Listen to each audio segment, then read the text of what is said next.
cirúrgicos trazem uma evidência C. Fisioterapia combinada com corticoide injetável ou oral, evidência B. Artroscopia, evidência C. Cirurgia rápida, né? Antes de 6 meses ou antes de 10 meses. E tratamento conservador padrão ouro não existe, tá? E não teve dados suficientes para bater o martelo. Então, assim, eu falei todas as opções, falei da doença e a gente não chegou à conclusão. O que eu posso fazer pelo paciente, né? A gente não tem realmente um consenso. Mas lembrando lá do começo da doença, é uma doença que precisa de ser multimodal, eu preciso de uma equipe grande para tratar esse paciente. Então, eu como médico, eu como profissional da saúde, não posso querer sozinho fazer um manejo desse paciente. Por isso que é fundamental a gente ter uma equipe bem formada, com fisioterapeuta, ortopedista, médico da dor e um profissional da saúde mental. Com isso tudo, a gente vai conseguir abordar esse paciente de forma satisfatória e plena. Tá joia?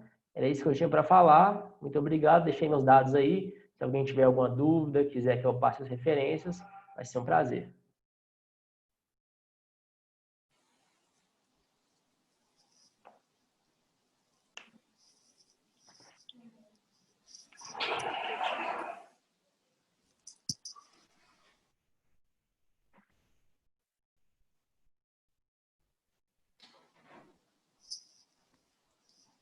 Alô, Ana?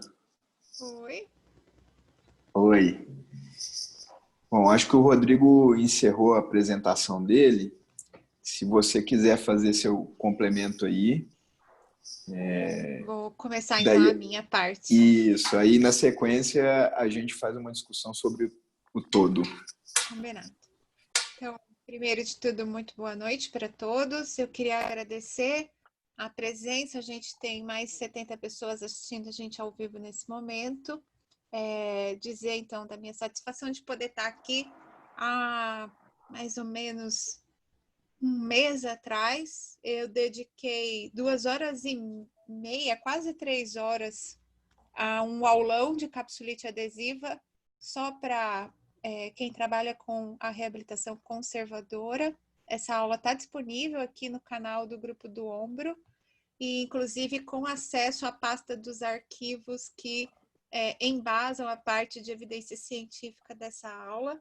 E aí lá eu falo mais a respeito de várias opções de tratamento conservadoras que a fisioterapia tem à disposição. E hoje me pediram para eu tentar me concentrar na questão do mecanismo de dor, mas eu também vou falar algumas coisas de tratamento que eu acho que vai ser importante para completar, visto que a gente já viu a importância que o tratamento conservador vai ter, né?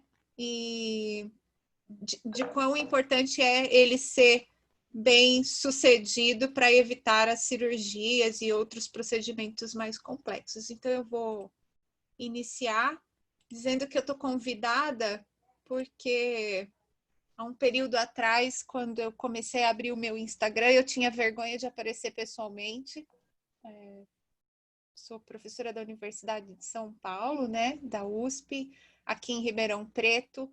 Sou docente na Universidade de São Paulo há quase 20 anos e docente desde 97, mas nas redes sociais, no primeiro ano eu tinha um pouco de vergonha e eu usava um caderno que existe de verdade. Muita gente me pergunta se ele existe, quer tirar foto com ele. Esse caderno existe mesmo, é meu caderno de anotações, no qual eu explicava.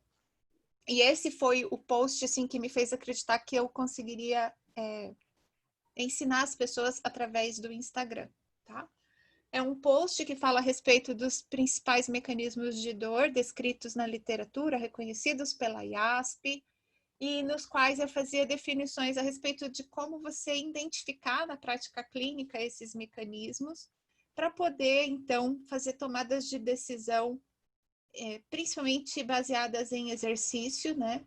Que é o papel mais aí, significativo e importante da fisioterapia.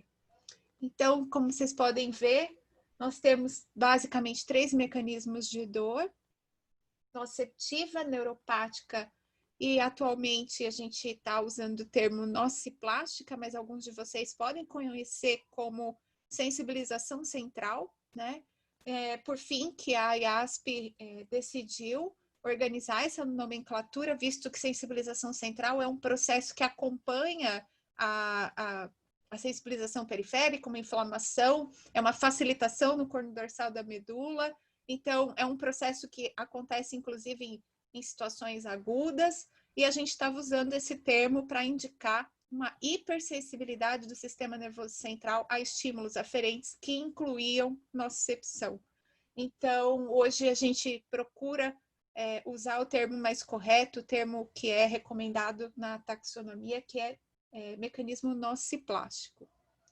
De fato, esses mecanismos, por mais que a gente defina e separe eles, né, pelas características que são mais dominantes na clínica para fazer essa identificação, de fato, eles podem, inclusive, acontecer de maneira concorrente. E acho que a capsulite adesiva é um excelente exemplo, né? Porque, por ser uma dor de intensidade relativamente alta no início, na fase pré-congelamento, congelamento, os pacientes passam um período longo sentindo dor.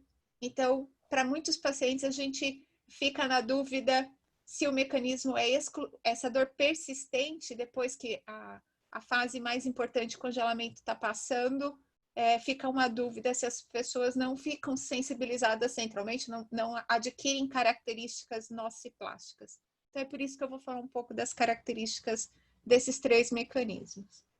De forma geral, na capsulite adesiva, de forma mais específica, né, o processo que a gente tem envolvendo esses tecidos da cápsula, o intervalo rotador, o recesso articular, principalmente, a gente consegue identificar presença de substâncias que diminuem o limiar de sensibilidade local e, portanto, informam nocicepção para o sistema nervoso central. Então, normalmente, a gente tem dor localizada, né? E a origem dessa nocicepção está nesse tecido, que é um tecido periférico, é tecido somático. Aqui o exemplo que a gente tem de dores no ombro que envolvem nocicepção são rupturas traumáticas agudas, né? Que tem essa característica de dor mais intensa. No inglês eles usam o sharp, a gente usa fisgada, a dor pulsante, aquela característica bem inflamatória mesmo na queixa, nos descritores da dor. E além de localizada, ela é proporcional. Ou seja, a depender da fase em que a doença está, que a condição clínica está, você tem aí uma quantidade de intensidade de dor esperada para esse paciente. Então, quando a gente começa com um paciente que está numa fase pré-congelamento, congelamento, a gente entende que o principal mecanismo de dor para boa parte desses pacientes é uma dor de predomínio nociceptivo, né? Pela característica da pericapsulite e também por conta dessa dor muito localizada. Para fisioterapeutas, né, que estão aí atendendo casos de capsulite que a gente chama secundária, de condições da glenomeral, do tendão do manguito rotador, é interessante porque você começa às vezes tratando uma tendinite, uma tendinopatia, perdão, e aí o paciente começa, ao invés de melhorar, começa a regredir no caso, né? E uma das queixas de dor que marca muito a capsulite é uma dor noturna bastante forte, significativa, que incomoda muito o paciente para dormir. Então, fiquem atentos, além do achado clínico de perda de rotação externa com abdução, a dor intensa à noite que aparece na progressão do tratamento. Então, ele até estava indo bem e, de repente, esse paciente parece regredir aí no caso clínico. As dores de origem neuropática, no caso específico da capsulite, você pode até ter casos concorrentes, né? Alguma condição relativa à cervical, que seja concorrente com o caso, mas ele não está diretamente envolvido. A literatura traz que algumas das dores cervicais, dores de raiz nervosa cervical, podem depois estar envolvidas dentro dessa coisa da capsulite secundária, podem causar capsulite secundária, mas não é tão comum. Então, o mais comum são as dores neuropáticas no ombro, essa coisa irradiada da cervical, ou ainda nas rupturas atraumáticas e maciças, né? A compressão de nervos pode acontecer e os pacientes podem exibir, inclusive, essa característica de dor neuropática. E na dor nociplástica, que é uma preocupação que eu particularmente venho desenvolvendo e a literatura também está muito antenada nisso, né? É a questão de como a intensidade da dor no início da capsulite é alta e ela dura bastante tempo. É esperado que o sistema nervoso central adote algumas alterações de plasticidade que podem, inclusive, ampliar a percepção de dor.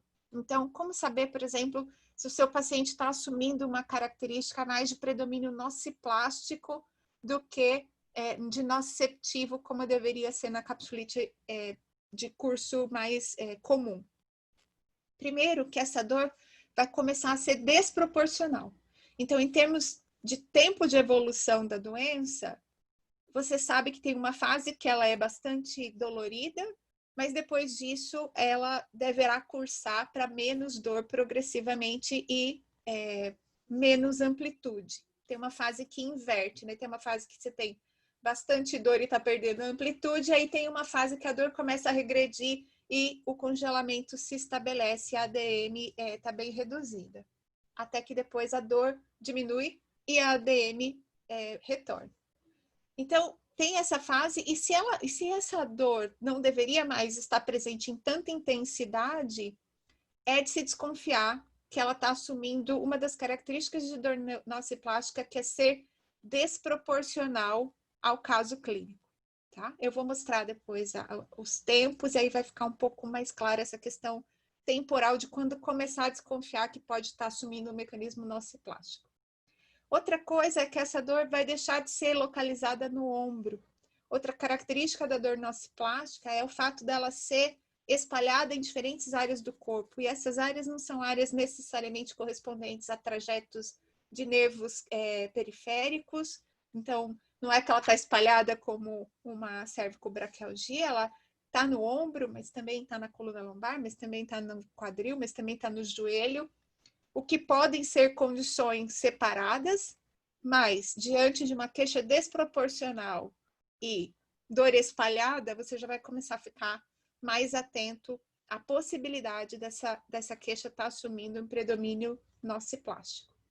E aí, por fim, que uma das formas da gente identificar, né, a hipersensibilidade do sistema nervoso central a diferentes aferências, né, a diferentes informações sensoriais, hoje é a aplicação, por exemplo, do inventário de sensibilização central, que é um questionário, vou mostrar ele também para vocês, que tem um valor de corte na versão norte-americana de 40 pontos e na versão brasileira de 35 pontos, ou seja, se o seu paciente pontuar mais de 35 pontos, você, junto com as informações de dor desproporcional, de dor espalhada, você então tem aí mais clareza de que a dor está assumindo um predomínio nociplástico. Para descartar qualquer dúvida a respeito de dor de predomínio neuropático, eu recomendo o DN4, eu vou mostrar para vocês também esse questionário, porque é um questionário de triagem interessante, boa parte da pontuação vem do relato do paciente, de descritores que são característicos de dores neuropáticas, e isso facilita muito para a gente na hora de fazer alguma determinada exclusão para esse mecanismo, tá? Então, dito isso, eu não podia deixar de mostrar essa imagem, né? Porque o Mota chegou até mim por ela, né? Então, só para mostrar aqui que, principalmente no nosso ambulatório, eu faço questão de ter os mapas de dor para que os pacientes preencham de rotina. Então, além da percepção de intensidade de dor, nós colhemos dor ao repouso e dor no ombro à noite, porque são duas informações importantes de dor para pacientes que têm dor no ombro. E, de novo, se a dor no ombro à noite é uma coisa que está muito destacada no seu paciente, não se assuste, isso é característico da capsulite adesiva na fase de congelamento, né? E aqui o mapa de corpos que quero só ter certeza que todo mundo sabe, né? Você entrega o diagrama de corpos para o paciente preencher E ao entregar, tenha o cuidado de dizer para ele que é para ele preencher toda a dor que ele sente, e não só a dor no ombro, porque alguns pacientes, eles podem se enganar com relação a isso. Deixa eu só ter certeza de que eu estou compartilhando a coisa certa, porque não mudou aqui.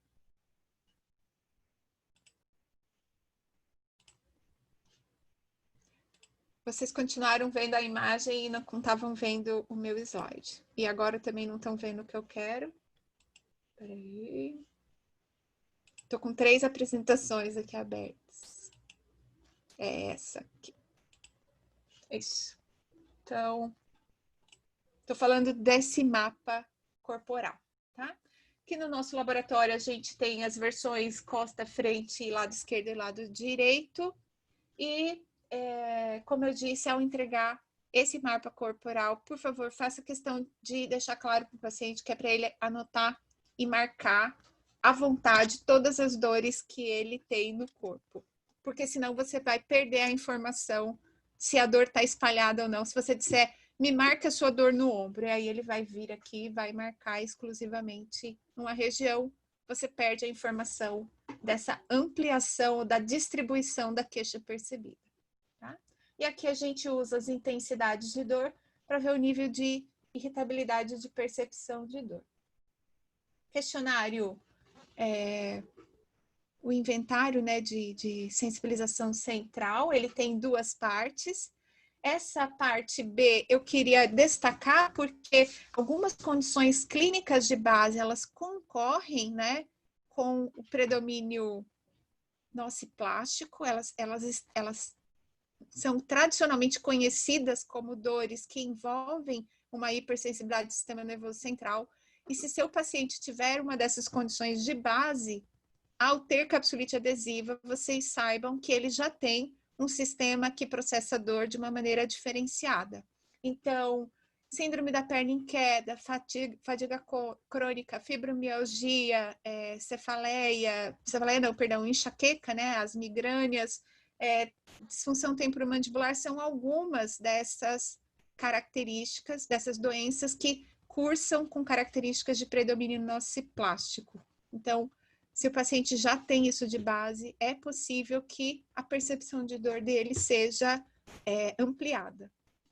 E essas são as questões do CSI, lembrando que várias delas se referem a condições de hipersensibilidade do sistema nervoso central a outros estímulos aferentes, como é o caso do incômodo com a luz, o incômodo com cheiro, com barulho. Isso tudo, então, é para te ajudar a compor essa ideia, porque a rede que processa aferências sensoriais do sistema nervoso central, ela não é diferente daquela que processa as aferências nociceptivas. Então, se o sistema está hipersensível, ele fica hipersensível para várias condições, para vários estímulos aferentes ao mesmo tempo. Tá? E, de novo, só para ficar bem claro, né? A gente não faz a determinação do predomínio de dor nociplástica pelo inventário CSI. Ele é a terceira etapa dessa determinação. A primeira pergunta é: essa experiência de dor é desproporcional? Né? Ela está fora da fase que deveria estar? Ela está difusa? Ela deixou de ser localizada sobre o ombro e está em mais partes do corpo? E aí o seu inventário CSI na versão brasileira é maior que 35 pontos? Aí, então, você pensa num mecanismo de dor nociplástico.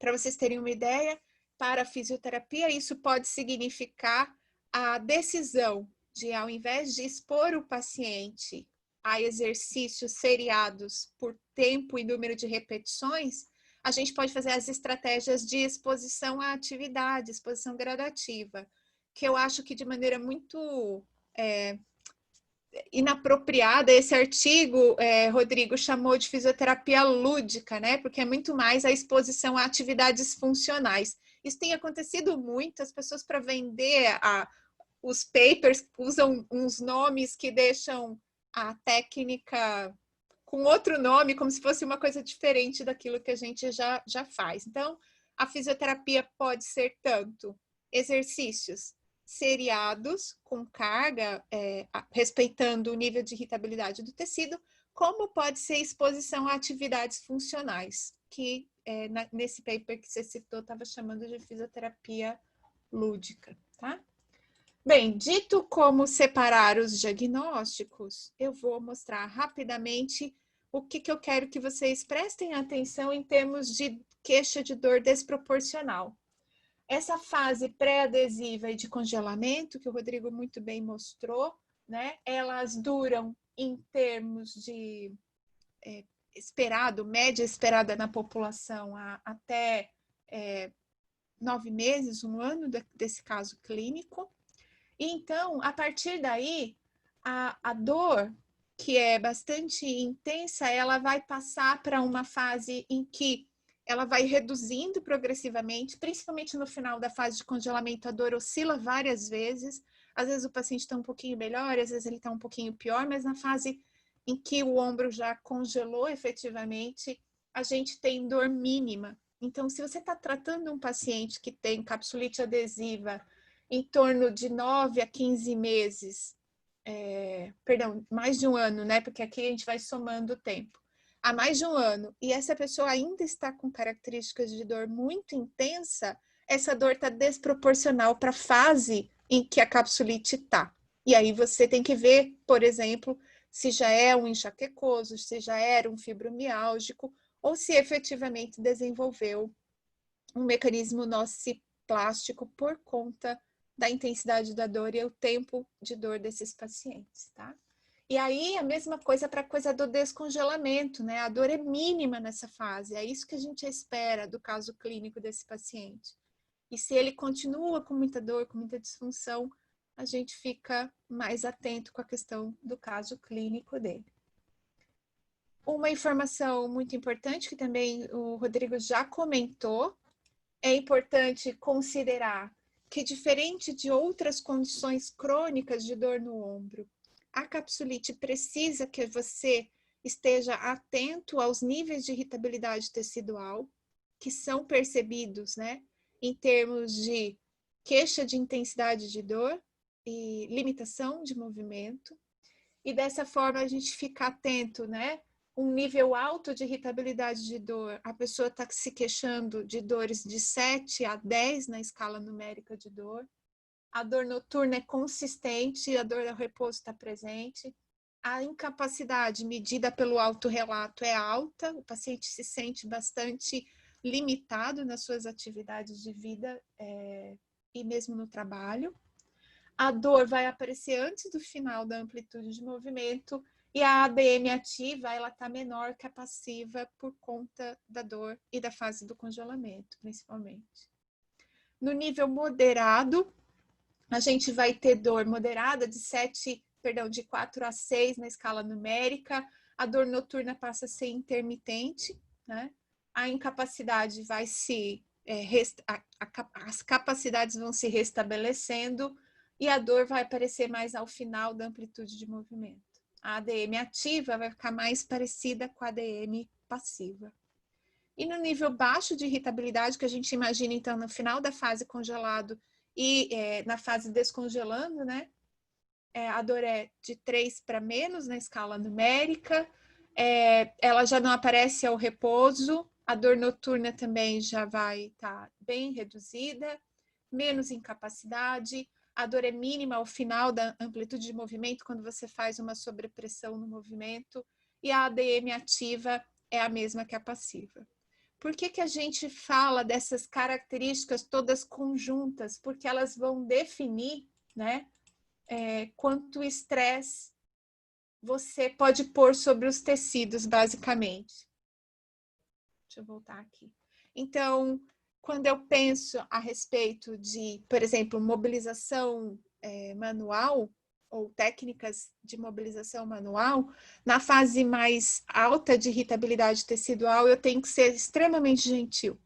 Na fase baixa, eu posso ser uma pessoa que vou fazer sobrepressão ao final da amplitude de movimento. Mas é preciso respeitar o nível de irritabilidade tecidual. E aqui outra coisa que eu gostaria de falar em termos de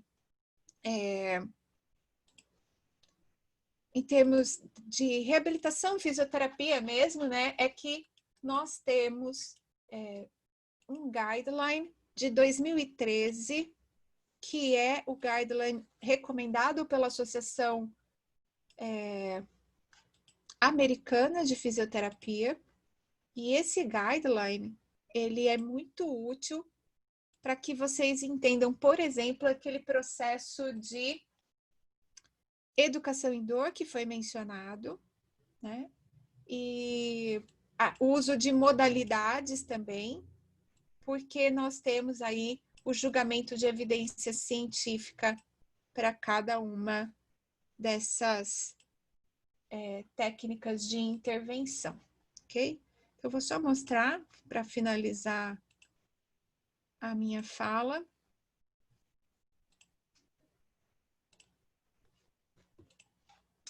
O que a gente sabe hoje em termos de evidência científica?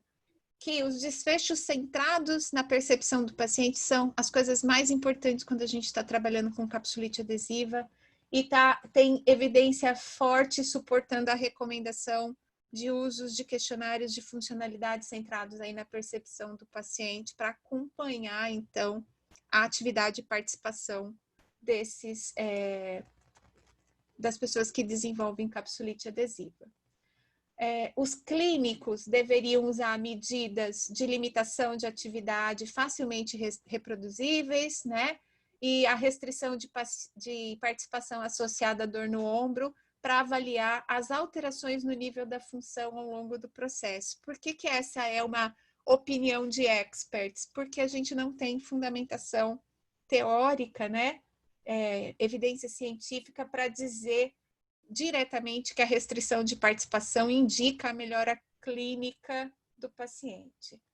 Em termos de deficiências físicas, a medida mais importante para nós são amplitudes de movimento. E aqui eu vou deixar a dica, né, para quem quiser usar o equipamento smartphone, mesmo no sistema de telereabilitação, o paciente pode baixar esse programa que se chama Bubble Inclinometer, e a mínima mudança detectável, ou seja, o erro dele é de 6 graus. Então, vocês sabem que se essa variação de 6 graus estiver acontecendo, é pouco para considerar uma mudança significativa de amplitude de movimento.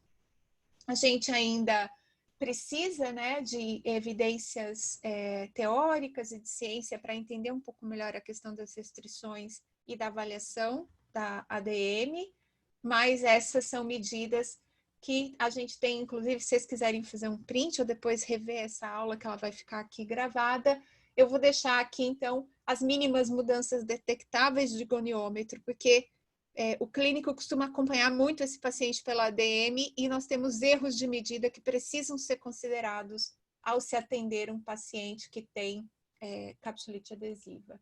Então, aqui, os níveis de irritabilidade sendo respeitados, né? No nível alto, estresse físico mínimo.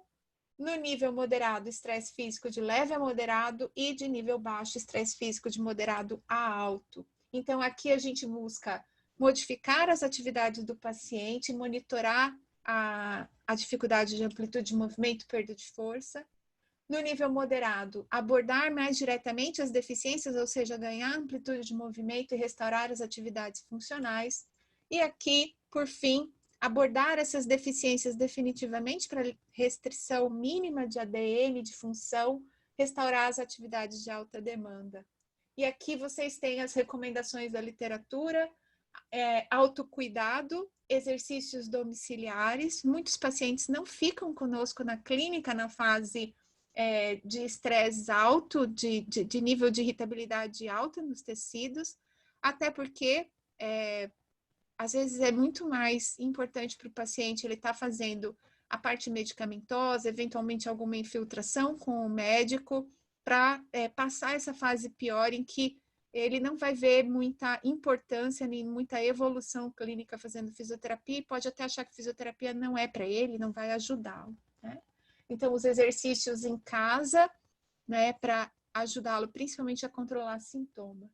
Terapia manual, de novo, muito gentil, mínimo estresse físico e exercícios de mobilidade. Muita gente me pergunta a respeito de exercícios de pêndulo. Isso é super controverso na fisioterapia, mas pacientes com capsulite adesiva em casa, um exercício de pêndulo não faz mal nenhum, é leve, é pouco estresse, ajuda ele a mobilizar inclusive junto com a escápula torácica, então tá mais do que recomendado. No nível moderado, mantém-se os exercícios do autocuidado, a terapia manual vai progredir, né, para mais amplitude, e aqui, de novo, sem causar piora do sintoma, exercícios de flexibilidade, e aqui também a gente já pode pensar, por exemplo, em alguns dispositivos de manutenção de posições de alongamento, exercícios de reeducação neuromuscular, que vão integrar, então, o ganho de mobilidade com alcance e movimento escápulo-humeral normal. A terapia manual com mobilizações no final de amplitude para níveis de irritabilidade tecidual baixo. Os exercícios de flexibilidade também vão ser mantidos. E a reeducação neuromuscular vai agora simular as atividades funcionais de maior demanda e as recreacionais. Ok? Então, a gente tem aí uma série de recomendações de excelência em termos de evidência científica, e como foi dito, a questão em educação e não em neurociência de dor, a gente não tem ainda estudos que expliquem os modelos neurobiológicos para o paciente, para que ele entenda o que está acontecendo com ele durante esse processo. A educação recomendada pela literatura é descrever o curso natural da doença, promover modificação de atividades, incentivar a ADM, de forma indolor, e instruir o paciente para algumas técnicas de alongamento que ele mesmo pode fazer respeitando a irritabilidade. Então, é disso que a literatura fala quando fala em educação, tá? As modalidades físicas têm resultados muito controversos na literatura e as nossas revisões Cochrane estão desatualizadas. A gente precisa voltar a atualizar esses artigos, mas, por exemplo, o laser combinado com exercícios foi recomendado na última vez que ela foi revisada, em 2014. Tá? A evidência é fraca devido à qualidade desses exercícios. E uma das coisas que é fundamental e faz parte da característica do atendimento da fisioterapia é as técnicas de mobilização articular, principalmente aquelas que são direcionadas para a glenohumeral e não só aquelas à distância, tá? Então, principalmente, mobilização sobre a glenohumeral. Para finalizar, porque eu acho que meu tempo já está findando, eu queria dizer que, principalmente para pacientes que têm características mais nociplásticas, a literatura vem trazendo aí a incorporação, por exemplo, da imagética motora graduada, com, inclusive, um paper publicado com alguns resultados favoráveis para uso de espelho, né? No alívio de sintoma, caixa de espelho, como a gente faz, por exemplo, em dores de membro fantasma e também na dor complexa regional. E nós aqui no laboratório temos experiência com a caixa de espelho e com óculos de realidade virtual para pacientes com capsulite que estão bastante graves e com dor bastante persistente. E elas têm sido favoráveis, a literatura vem trazendo algumas coisas. Então, imagino que em breve a gente tenha mais base científica para fazer as técnicas de imagética para esses pacientes com essas características de um sistema nervoso central hiperexcitado. E agora eu vou deixar para a Amélie para ela chutar para o gol, que eu sei que ela vai me ajudar com esse sistema nervoso irritadinho. Ótimo. Obrigado, Ana. Excelente. Seu complemento em relação à aula que o Rodrigo apresentou. Acho que ele falou realmente mais da parte básica, né? Igual eu falei, é o que cabe a ele. E a gente deixou para você realmente falar mais dessa parte que eu achei que foi primordial aí. Então, assim, eu já tinha várias dúvidas previamente, né? Mas aqui já foi colocado alguns questionamentos e eu gostaria de começar acionando aí o nosso psiquiatra de plantão, o Davi, para poder ele falar um pouquinho para a gente sobre como que ele encara essa nociplastia, né?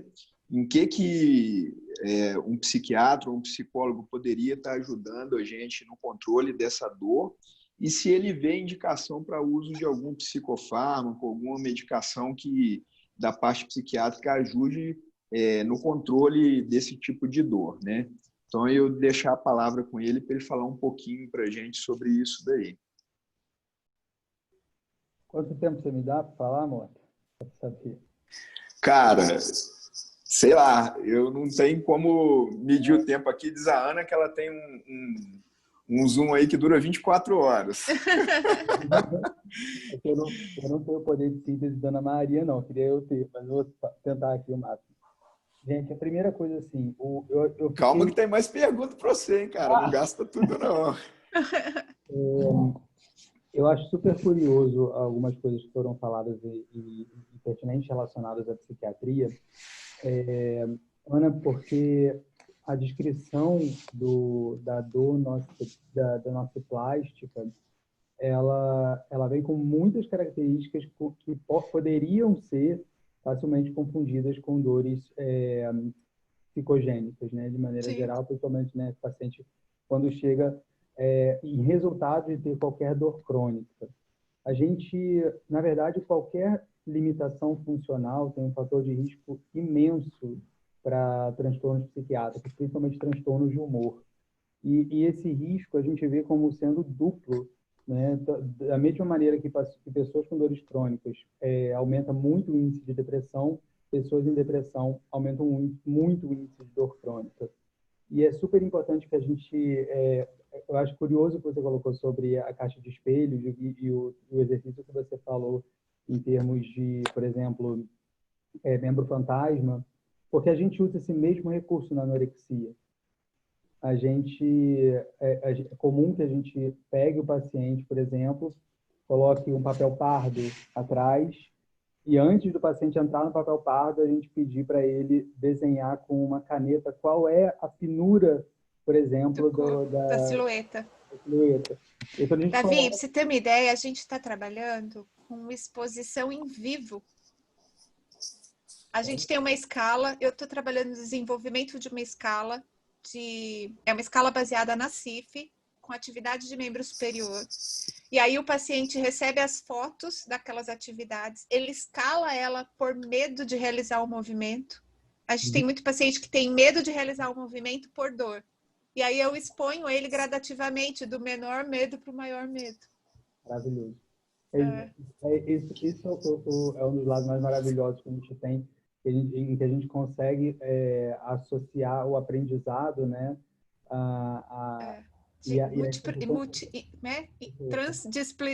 transdisciplinariedade.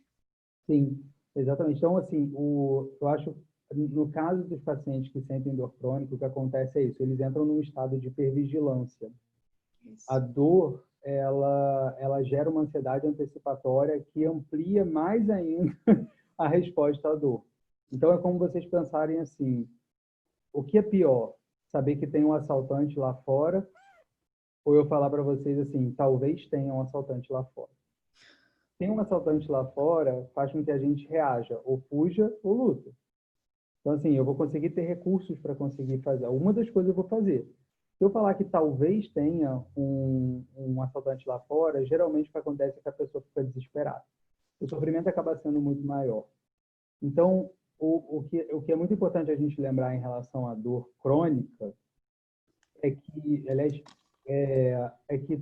a percepção da dor ela vai levar na psiquiatria sempre muito em conta o nível de atenção com o nível de recursos psicológicos que essa pessoa tem.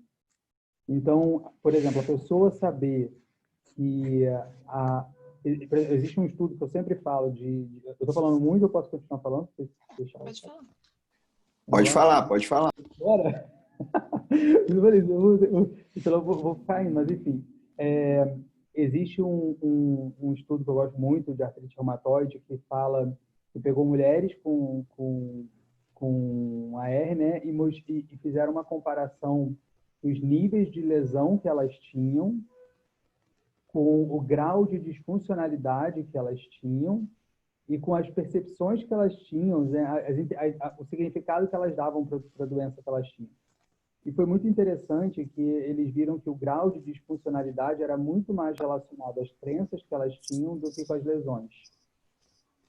Então, novamente, a gente fala da importância da gente ter... Peraí, estou me ligando. Desculpa.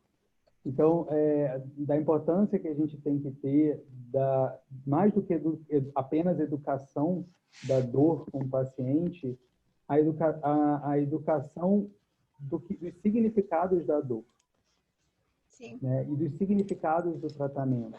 Então, nem sempre dor crônica significa que está havendo lesão, mais lesão. Nem sempre dor, principalmente no nosso plástico.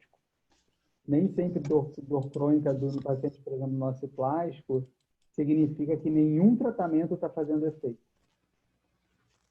Então, esse tipo de, o que você falou antes, Mota, da catastrofização, é capaz de a gente ter uma modulação da dor, porque justamente pelo fato da dor ser definida dentro do que a gente coloca dentro da psiquiatria, baseado no nível de atenção com o nível de recursos psicológicos que essa pessoa tem.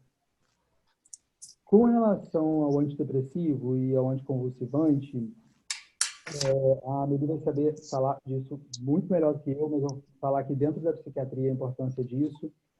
O primeiro sistema que eles atuam é, de fato, a nível do sistema nervoso central, mas também tem relação com os nervos e não tem necessariamente não é necessariamente relacionado ao humor, tanto que o uso, a dose que é utilizada muitas vezes para dor é uma dose subterapêutica para depressão. Então, é muito comum você pegar pessoas com tricíclicos, duais, né, em dose assim, que não afetaria a gente não tem uma grande afetação no humor. Mas o paciente que tem qualquer alteração do humor piora. Então, a gente tem aí um duplo tratamento. E isso é uma das coisas que eu percebo muito que médico, que é muito comum clínicos não fazerem, que é chegar em dose terapêutica quando o paciente tem sintomas depressivos ansiosos associados. O paciente chega aqui e aí comumente vai no psiquiatra quando é o último recurso, né? Nada mais funcionou é o psiquiatra. E aí o que a gente faz geralmente é chegar na dose plena do medicamento a nível antidepressivo, depois o espaço volta a funcionar. Eu queria só fazer uma coisinha, Davi. Vou te explicar, acho que você vai gostar também, porque muitos clínicos da área musculoesquelética, e a fisioterapia está nessa também, a gente nem sempre tem facilidade para identificar fatores psicossociais importantes nos pacientes, né? E aí muita gente fala assim, mas eu tenho que aplicar a escala tampa, a escala de catastrofização, a escala de alta eficácia, a escala, né? E aí eu acho muito interessante mostrar esse estudo.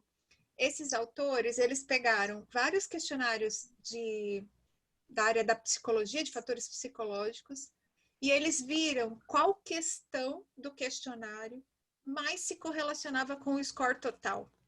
E aí você extrai do questionário só essas perguntas para ter uma triagem para fatores psicossociais. Então, essa coisa de que só vai para o psiquiatra quando já está grave, isso facilitaria muito na identificação dos pacientes com os quais a gente deveria conversar a respeito da necessidade de acompanhar ou com psicólogo ou com psiquiatra.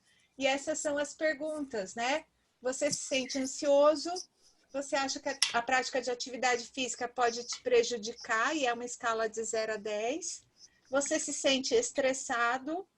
Quando sinto dor, a dor é terrível e sinto que nunca mais vai melhorar, que é a dimensão de amplificação da catastrofização, né? E de depressão são 2 perguntas. Durante o mês passado, você se sentiu triste, deprimido ou com alguma sensação de desesperança, ou durante o mês passado você se sentiu incomodado por pouco interesse ou prazer em fazer algo. Então, essas questões, gente, numa folhinha de triagem que, por exemplo, a secretária entrega, ou você conversa, entrevista o paciente, elas te ajudam a identificar os pacientes que precisam de um apoio, uma ajuda de um profissional da área de saúde mental. E é muito interessante porque é bem curtinho, bem simples de fazer. Perfeito, perfeito, Ana. Uma das outras coisas que eu ia perguntar para o Davi, que eu acho que ele pode fazer um link aí agora, é exatamente sobre qual o timing mais adequado para poder a gente ter apoio desse profissional da área de saúde mental. Porque principalmente o ortopedista, que é quem tem aquele contato inicial, e aí eu acho que também entra o fisioterapeuta, muitas das vezes a gente tem pacientes incomuns que a gente não consegue entender direito por que ele não está tendo uma evolução tão favorável quando a gente está fazendo tudo o que a gente sabe e que a gente pode, e que a literatura mostra, enquanto resolutividade de dor ou de amplitude de movimento. E aí a gente se depara com esse paciente, depois de um longo tempo, que não vem tendo essa evolução. E aí, como o Davi falou, a gente tem essa dificuldade em aceitar até onde vai o nosso conhecimento técnico, né? E eu acho importantíssimo a aplicação desses questionários de avaliação de qualidade de vida, em relação à dor, igual você falou, para poder a gente conseguir entender qual o momento adequado da gente fazer uso, bom uso, né, vamos dizer assim, do colega que é da área de saúde mental para poder otimizar o tratamento desse paciente. Então, eu queria falar que o Davi falasse para a gente um pouquinho assim, da experiência dele, que eu acredito que ele vai falar que é ruim, que os profissionais só mandam em último caso, e também o que ele aconselha para todas essas pessoas que estão aqui assistindo a gente agora, em torno de 75 pessoas, provavelmente muitos deles profissionais da área de saúde. Qual que é um red flag assim, para poder falar assim, esse paciente aqui eu acho que vai beneficiar do auxílio da saúde mental, seja psicólogo, seja psiquiatra, e depois que ele também falasse um pouquinho sobre catastrofização, assim, definir um pouquinho melhor para a gente o que seria essa catastrofização, porque às vezes a gente também, que não é da área de saúde mental, a gente tem um pouquinho de dificuldade de conceituar exatamente isso daí. Então, a primeira coisa é que vai ser um pouco, por incrível que pareça, assim, gente, a educação vai sempre ser a chave para o nosso tratamento e a chave para os médicos. Por que acontece? Uma das maiores dores que a gente tem no lugar do paciente é que ele entenda que parte do que ele sente é psicológico. O paciente acredita, quando o paciente faz aquela jornada típica de passar por tratamento A, B, C, D e cair, e no final alguém falar para ele que ele precisa ir no psiquiatra ou no psicólogo, ela é terrível. O paciente, isso descredibiliza o profissional de saúde, não só o psiquiatra, mas vocês. Porque qual é a sensação do paciente? Ele está achando que eu estou causando isso. Eu faço parte disso. Então, isso sem falar dele achar que ele é maluco. Isso quando eles não falam isso. Mas o ponto é que o profissional de saúde mental ele deve ser introduzido conceitualmente desde o início do tratamento. Então, o paciente, quando ele entra em quadros, a gente identifica que são quadros extremamente crônicos, embora o ombro congelado tenha 24 meses, 2 anos é muita coisa, mas no tempo é pouca coisa quando a gente está falando de né? É muita coisa. Né? A gente está falando de, assim, estava pensando, na verdade, em artrite reumatoide, outras coisas, condições que são mais duram, voltando ao longo da vida, mas se o paciente vai sentir dor 2 anos, é porque é muito incapacitante a dor. É porque, justamente no início, quando ele recebe o diagnóstico, ele está na pior fase de dor. Entendi. Então, aí você fala para ele, você vai ficar 2 anos com esse negócio. Não é, assim, não é simples o enfrentamento da condição, sabe? E vários também, eu não sei qual é a experiência do Rodrigo e do Mota, mas vários acabam desenvolvendo bilateral, a forma bilateral, que é terrível também. Porque aí acaba uma, começa a outra. E isso é bem comum, viu, Ana? De acontecer. Nossa, cara, isso dá desespero. Esses pacientes que têm a capsulite secundária com hipotiroidismo e diabetes, é muito comum ter bilateral. Então, é triste, assim, e é uma condição dolorosa, aguda no começo, judia muito do paciente. Exatamente isso. Então, bom, tendo em vista a cronicidade da condição e também a magnitude da dor que isso gera, o profissional de saúde, de saúde mental tem que ser levantado desde o início. Então, falado, olha, a nossa sugestão é que você passe por fisioterapeuta, que você passe por um médico da dor e que seja feita uma avaliação por um psiquiatra, principalmente se esse paciente tem qualquer condição relacionada à cronicidade. O que acontece é que os estudos mostram que a introdução precoce de profissionais de saúde mental, na verdade, na atenção primária, a gente tem uma queda, uma redução do dropout, vamos dizer assim, em quase 50%. O grande problema é que eles são deixados para um segundo momento. Então, isso reduz a nossa taxa de adesão. Tá? Por definição, gente, então, assim, respondendo à dúvida, não esperem o paciente não ter mais condição. A gente fez tudo que está no guideline. Não espere o paciente chegar a esse ponto para vocês indicarem. Tá? Quando o paciente começa... Quais são os sinais de alerta? O red flag, né? Que você falou. O red flag significa que ele já está tendo grande prejuízo. Provavelmente ele já está adoecido. Tá? Porque os quadros de humor, eles não são agudos. Eles costumam ser subagudos a crônicos. Então, eles começam, em geral, com a pessoa perdendo prazer. Então, um fator que vale muito a pena vocês verem, além da falta de vontade que a dor vai gerando, desculpa, barulho aqui, além da falta de vontade que a dor vai gerando, a depressão, ela não deveria justificar a falta de prazer. Então, essa é quando as pessoas às vezes perguntam sobre como é que a gente vai saber se esse paciente que está sentindo uma dor imensa, ele está de fato deprimindo. Muitos sintomas são compartilhados da depressão e da dor crônica, das consequências da dor crônica. Mas então, assim, no caso da depressão, é muito importante que a gente perceba as distorções cognitivas que a pessoa vai tendo, principalmente de transformar o lado dela de vitimização, que é comum. A pessoa, o número de lembranças que a pessoa fica tendo relacionadas a coisas que aconteceram ruins ou de coisas que vão acontecer ruins. Então, a pessoa começa a perder perspectiva. E, como a gente está falando de um aspecto relacionado à dor, geralmente a perda de perspectiva é voltada para a dor. Então, isso não vai melhorar. Isso vai acabar com a minha vida. Que são os aspectos de catastrofização que a gente estava vendo. Só que o que eu tinha dito recentemente, a perda de prazer, ela é um marcador dourado da depressão.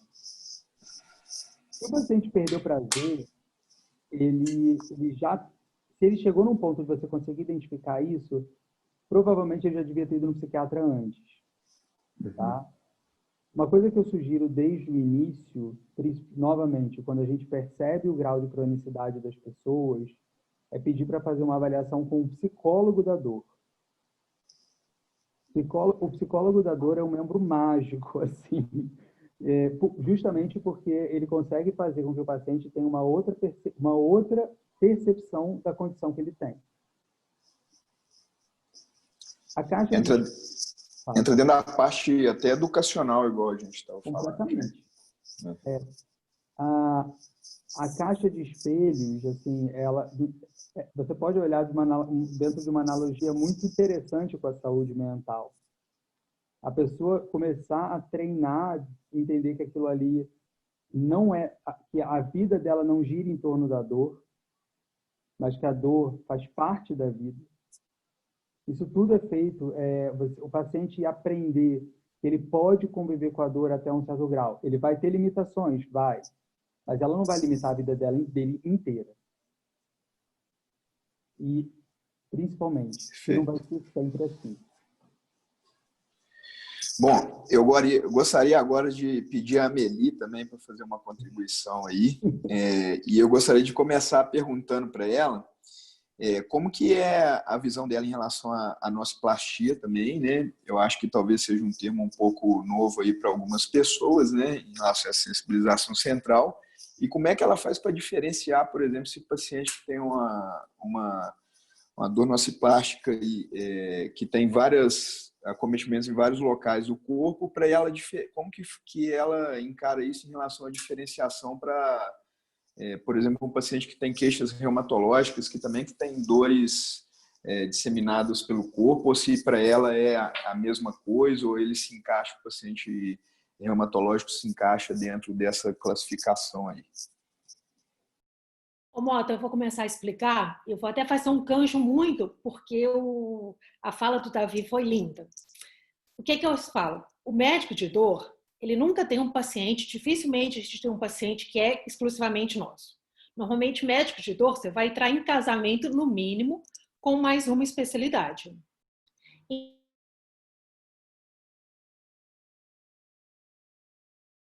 Então, sistêmicos, eu sempre tenho, quando ele chega para mim pela primeira vez, eu tenho um acompanhamento ou com reumatologista, com alguma outra disciplinaridade. Justamente para quê? Para a gente não ter o perigo de passar o diagnóstico de alguma outra patologia. E outra coisa que eu queria reforçar muito o discurso do Davi, que é a importância que é o seguinte, eu tento sempre questionar com os pacientes, porque eu acho que para capsular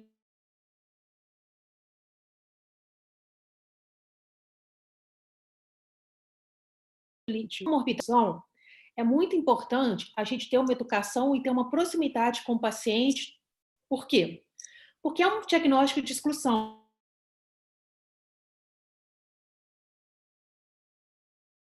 Você não ouro para te dar um diagnóstico para o paciente.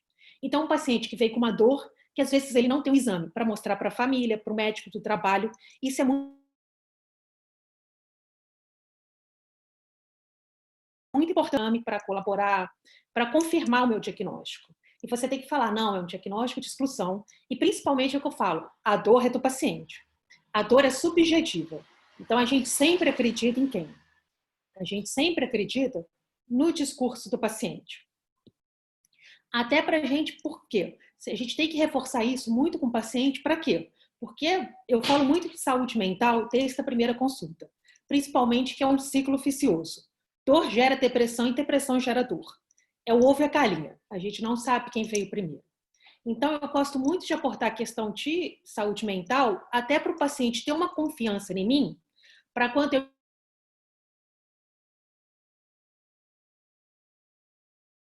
encaminhar ele para o profissional. Eu não estar encaminhando por ter o perigo, porque ele já vem muito descrente. Da família que não acredita na dor, o ambiente de trabalho não acredita na dor, até ele mesmo duvida. Gente, até quanto que essa dor realmente existe? Por falta de exames conclusivos. E uma coisa que o Davi muito falou, que eu falo que é uma das perguntas mais importantes que eu acho também na anamnese é: o que você faria agora se você não tivesse com essa dor? Que eu acho que é justamente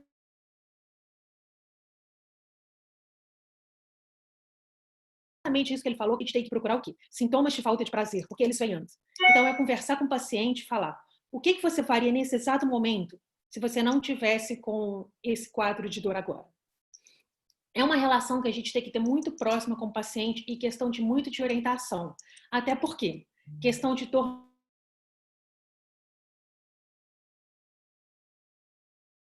nossa, a gente vai trabalhar com antidepressivo. Eu vou trabalhar com antidepressivo para quê? Para controle da dor. Não vou trabalhar com antidepressivo para controle de ansiedade nem de depressão. Então, até para encaminhar orientar um paciente sobre o antidepressivo, eu tenho que explicar para ele por que eu estou passando do antidepressivo.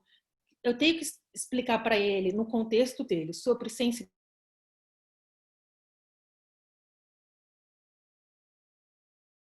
depressivo para o paciente e não informo nada. O paciente chega em casa, joga no Google, como qualquer pessoa normal faria, e descobre que ele já tem uma dor que é mal interpretada e que eu passei um antidepressivo.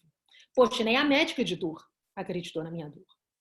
Então, assim, eu gosto de consulta demorada, eu gosto de ter uma relação mais próxima, porque eu acredito que o foco primordial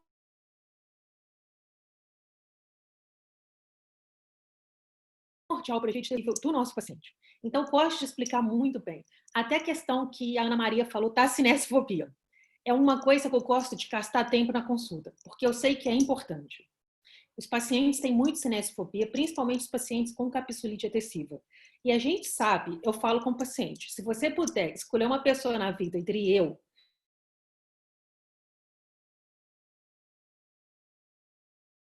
e o fisioterapia, eu falo isso. Porque a questão, o que vai mudar o prognóstico da patologia, não só da capsulite adesiva, é a fisioterapia. Os remédios são o quê? Remédio, bloqueio, a gente está com medidas paliativas para o paciente fazer o principal, que é o quê? Que é a parte da reabilitação. Então, atrapalha muito essa questão da cinesiofobia, principalmente que o paciente vai ser respeitado na cinesiofobia. Tá, beleza. Mas a gente orientar o paciente isso, ó, eu vou entrar com uma medicação antes, a gente vai, tudo vai ser no seu limite. Quem define o seu tratamento é o paciente. A gente vai te respeitar ao máximo, justamente para quando ele for para reabilitação, se eu falar, ó, você vai para uma reabilitação que você vai mexer. Você não vai para uma reabilitação que às vezes o paciente fala, eu fiz choquinho, eu fiz calor. Não. Você vai para uma reabilitação, é importante a gente mexer. Só que eu vou te dar segurança.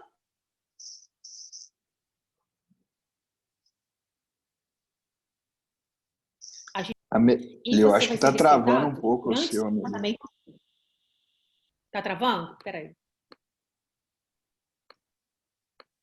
Eu já achei umas 3 vezes que você tinha parado de falar. Mas eu nunca paro de falar.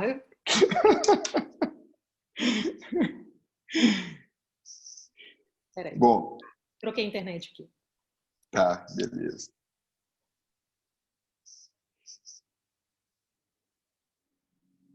De novo. Ô, Ana, você tá me ouvindo bem, Ana? Tá, né? Não sei se a Meli caiu, mas para mim ela tá travada aqui. Acho que agora acho que estabilizou. É que quando troca a rede, ele dá uma paradinha, tem que ter paciência. Tá. Agora tá normal. Não, tá ótimo. E isso que ela tá falando aí é um negócio muito interessante, porque realmente acontece isso, né? Acaba que a injúria, o Rodrigo falou lá no início, a injúria, ela é um dos fatores principais daquele processo inflamatório crônico que acontece ali na cápsula, que ativa a parte de agregação plaquetária, a parte de fibroblasto, e aí desencadeia toda aquela cascata inflamatória, com espécie reativa de oxigênio, leucina e tudo aquilo, e leva a uma contração formação dos miofibroblastos com contração da cápsula e leva à rigidez, né? Então é quase que um ciclo vicioso esse processo daí. E aí quando o fisioterapeuta entra às vezes numa fase mais irritativa, igual você explicou bem lá, com exercícios às vezes meio de maneira abrupta, né? Isso a gente já sabe que é uma calamidade e etc. E eu vi em uma aula que você deu sobre capsulite, você falando uma coisa muito interessante, porque nós cirurgiões temos uma visão bem diferente, a gente tenta ser menos invasivo possível, e você apresentou um trabalho que eu achei interessantíssimo pelo viés, né, de ser cirurgião, que você falou que esse trabalho, às vezes você tem que ter uma intervenção, e o Rodrigo, eu acho que pegou esse gancho, ele, não sei se o pessoal percebeu, mas ele falou isso também, que às vezes a gente fica postergando de fazer, às vezes, um procedimento artroscópico de liberação na capsulite, e esse trabalho você mostrou para a gente lá, falando que, às vezes, a gente precisa ser precoce na intervenção. E aí eu queria que você falasse um pouquinho sobre isso daí. Se a gente realmente tem que ser muito intervencionista no caso da capsulite enquanto cirurgião, ou se realmente a gente ainda pode usar de outras técnicas fisioterápicas, todas elas aí para ganho de amplitude, como PNF, hidroterapia e outras técnicas aí. E uma segunda pergunta que já fizeram aqui também, o Lucas, educador físico do nosso grupo, ele perguntou se eu, e você também comentou isso na aula, então eu vou deixar um gancho, se quando ele deve evitar a musculação para membro superior no paciente capsulite, que é uma outra coisa também que a gente vê trabalhos mostrando que é fortalecimento muscular nem sempre é deletério para a capsulite em relação a ganho de movimento, né? Eu queria que você comentasse um pouquinho sobre isso. Eu acho que sim, né? Essa é a hora da coisa da equipe multiprofissional, né? O profissional de educação física que está trabalhando com esses pacientes precisa saber que, diferente de outros pacientes, na capsulite adesiva, quando o paciente fala tá ruim, é para ele segurar, né? Então, assim, o profissional de educação física entender que o nível de irritabilidade desse paciente precisa ser respeitado é a chave. Se você tem um profissional que sabe isso, ele pode ficar na educação física, porque afinal de contas, ele não tem só um ombro, ele tem cotovelo, punho, mão, ele tem o outro braço, ele tem o corpo como um todo, né? Tem várias opções de exercício que podem ser feitas, inclusive no ambiente de academia ou personal, e que não tem nada a ver com o ombro que está dolorido. E o ombro que está dolorido, o profissional de educa pode ajudar a gente, inclusive, nas questões de exposição, de ajudar esse paciente a entender que tem essa fase, né, que ele vai limitar um pouco a mobilidade para acomodar o sintoma e que está tudo bem. Então, eu até respondi para ele, o que precisa? Respeitar o nível de irritabilidade tecidual naquele ombro, e o resto do corpo está liberado, a pessoa não é um ombro só, né? E a gente sabe, por exemplo, exercícios aeróbicos são ótimos para ajudar no controle de dor. Né? De forma geral, melhora o bem-estar, você dorme melhor. Então, é importante ter um educador físico, se possível, na equipe trabalhando. A respeito da cirurgia, Mota, eu acho que você fez confusão. Você viu eu falando no meeting com o pessoal que estava o Rafael Pita, Dr. Pita.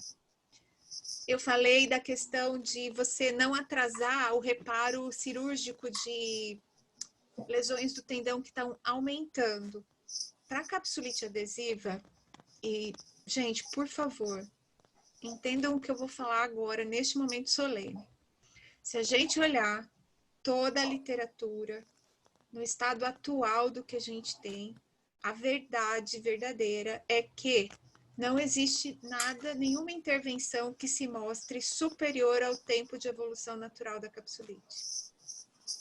Então, quando a gente tem um paciente com capsulite, a nossa maior preocupação é, como a Amelie falou, é cuidar do paciente, né? Porque ele vai passar por um período de sofrimento, de limitação, com uma dor que incomoda, que não deixa dormir, que muita gente não sabe o que está acontecendo, né? Porque vai progredindo, de repente, para pior, até que alguém realmente fala para ele, não, isso aqui é capsulite adesiva. E aí ele tem um diagnóstico.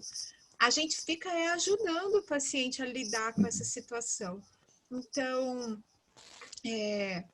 eu, Ana Maria, se o médico do meu paciente e ele se convencer que ele precisa, por exemplo, fazer uma mobilização sob anestesia, que é uma técnica que já não está mais tão, né, estimulada, mas se o médico convencê-lo, não sou eu que vou desestimulá-lo. Porque, de verdade, não existe nenhuma evidência de que fisioterapia seja mais rápido e mais eficaz do que mobilização sob anestesia.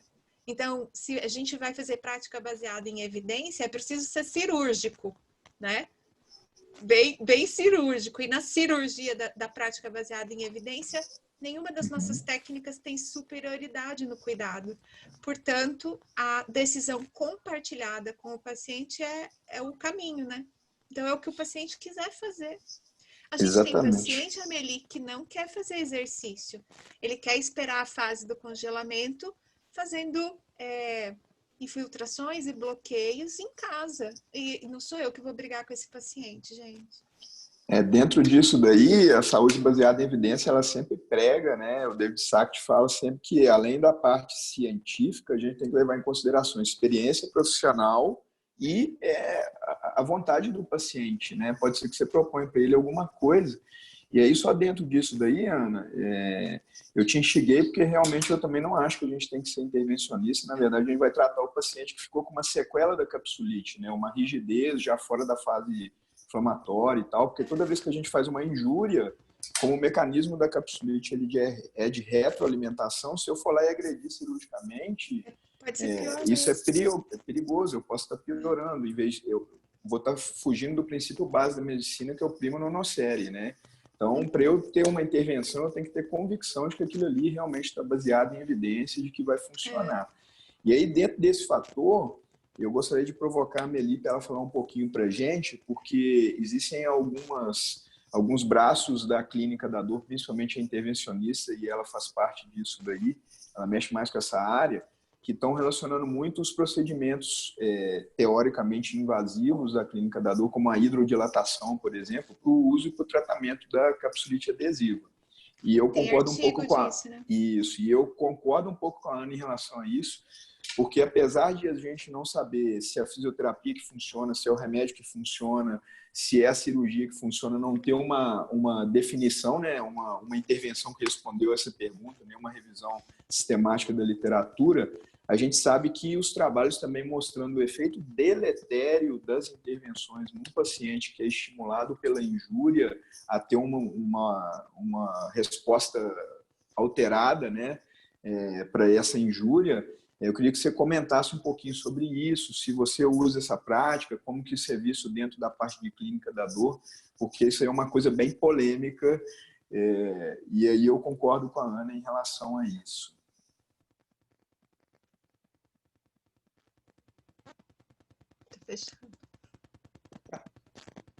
Então, essa questão da intervenção em dor...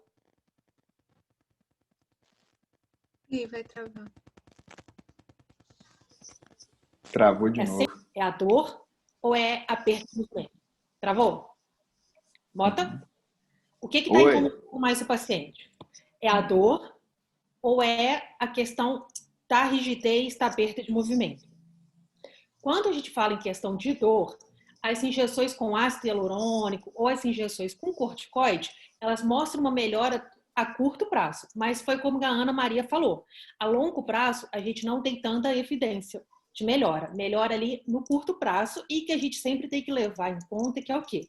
Que é uma doença que tem uma evolução natural que cursa para melhora. Então, às vezes, para tirar um paciente de uma crise de dor e tudo, você entrar com alguma substância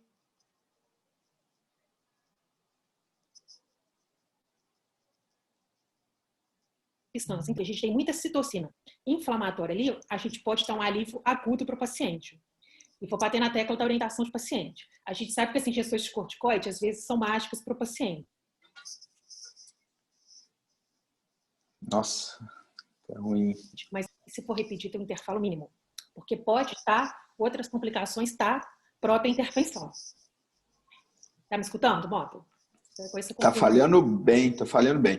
Aí, Emeli, dentro dessa intervenção com a infiltração de corticoide, como é que você aborda os pacientes com diabetes mellitus, que é uma população que tem maior incidência aí de maior prevalência de capsulite adesiva, né? E o que a gente tem que pensar é o seguinte na questão de intervenção também. Desculpa que te cortou e eu não sei o que foi. É a questão dessa manipulação sobre bloqueio anestésico ou sobre anestesia. Quando a gente pensa em bloqueio anestésico, normalmente a gente faz bloqueio do nervo supraescapular e do nervo axilar, que são dois bloqueios que juntos, né, o shoulder block, a gente usa, eles são um bloqueio tão eficiente para ombro que a gente usa ele como técnica de analgesia para cirurgia de ombro. Então, a gente tem que pensar o seguinte, a gente vai manipular um paciente que sente dor ao movimento, a gente vai tirar a dor dele. Então,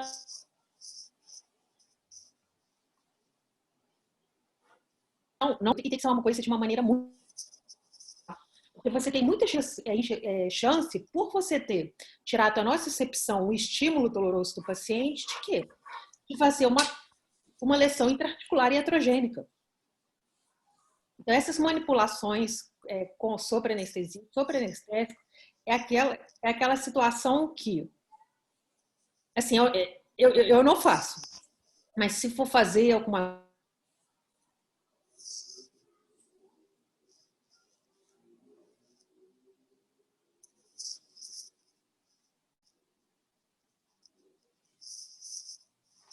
coisa, eu dou muito brusco para aquele paciente. Porque o paciente perdeu o limite de segurança dele. Entendi. Ô, Meli, na sequência aqui, a Vera, ela está perguntando para a gente sobre o uso de neuromodulador para o uso da capsulite adesiva. Eu, basicamente, não tenho experiência e como a capsulite adesiva é uma doença autolimitada e a gente tem que levar em consideração o fenômeno da regressão à média, onde que você, às vezes, tem a resolução natural do problema, né? Então, eu queria saber de você se você tem experiência com o uso desse neuromodulador, né, que seria usado para essas dores crônicas, e se você vê indicação para o uso na capsulite adesiva. Ô, Mota, cortou o início da pergunta. Qual que ela... A Vera está perguntando se a gente tem experiência com o uso de neuromodulador para o uso da dor na capsulite adesiva.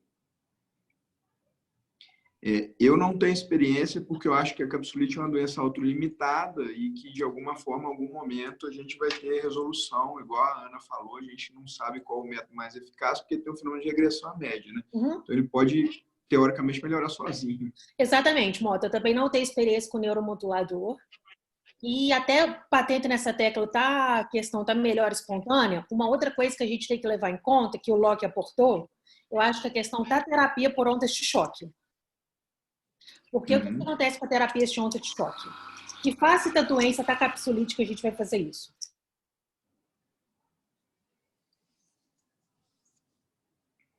O que acontece com a onda de choque? A gente vai ter os pulsos mecânicos sonoros que vão penetrar no tecido, vão fazer a captação, vão fazer toda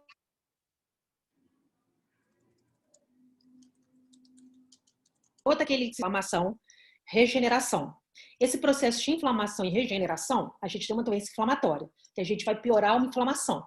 Então, a gente vai piorar a dor de um paciente que a gente sabe que vai ser um quadro resolutivo, principalmente se a gente pegar nessa fase aguda.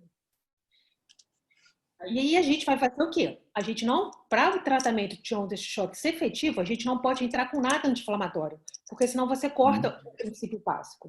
Então, o paciente, numa fase aguda da doença, a gente vai fazer alguma coisa que vai exacerbar a inflamação dele e que vai acontecer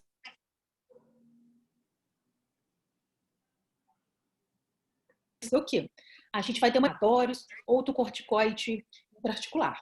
Tem um benefício que até a literatura ela está conflitante ainda em relação ao ondas de choque para capsulite adesiva.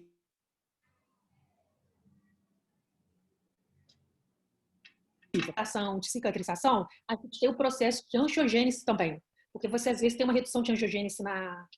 Por isso seria benéfico, mas é mais uma coisa que a gente tem que pensar. Até quando uma intervenção, a gente pode piorar um quadro e não melhorar numa doença limitante. Perfeito.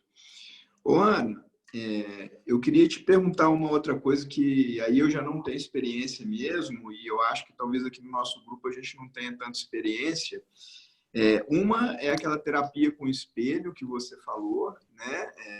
Eu queria que você falasse um pouquinho para a gente sobre isso. Para mim é uma novidade realmente, tá? E uma outra que o Rodrigo comentou, que é aquela crioterapia de corpo inteiro. Também, para mim, foi uma novidade vir na aula dele. Eu queria que você fizesse alguns comentários sobre isso.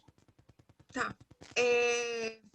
Terapia de espelho são tentativas mais recentes, né? A musculoesquelética, quando descobriu a possibilidade de neuroplasticidade do sistema nervoso central a estímulos nociceptivos, entendeu que, de alguma forma, as terapias top-down, elas podem ajudar a gente nesse sentido.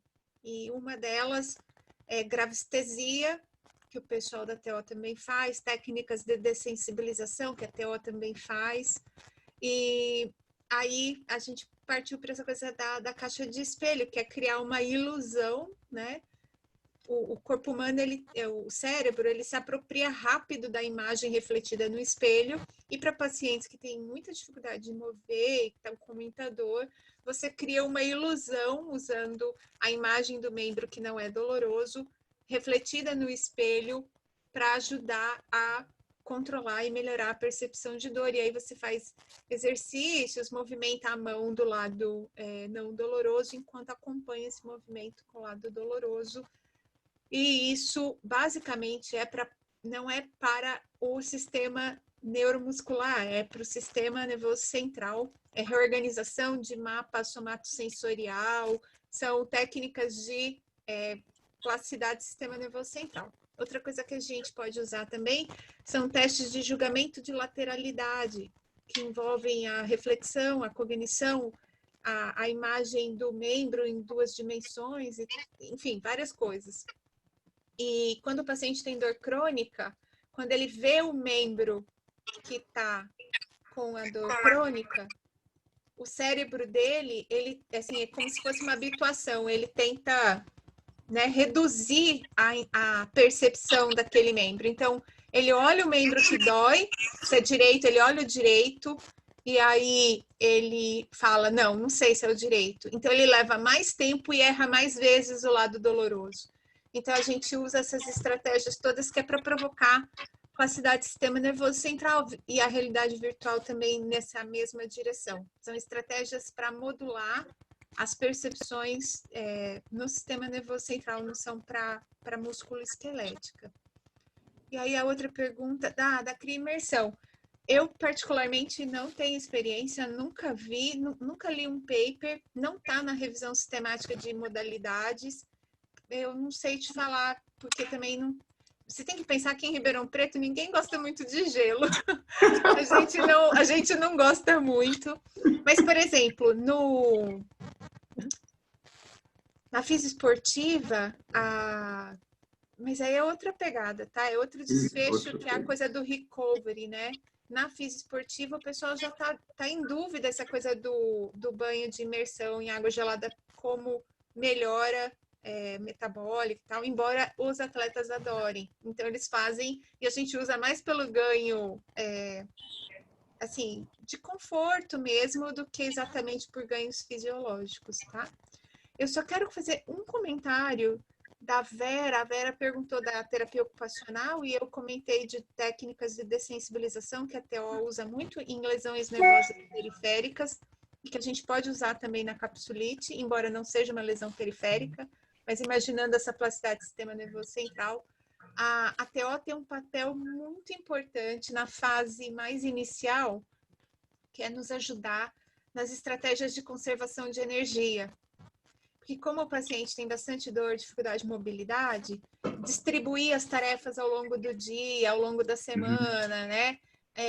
Pedir ajuda, a parte de suporte social, a TO ajuda muito os pacientes a organizarem.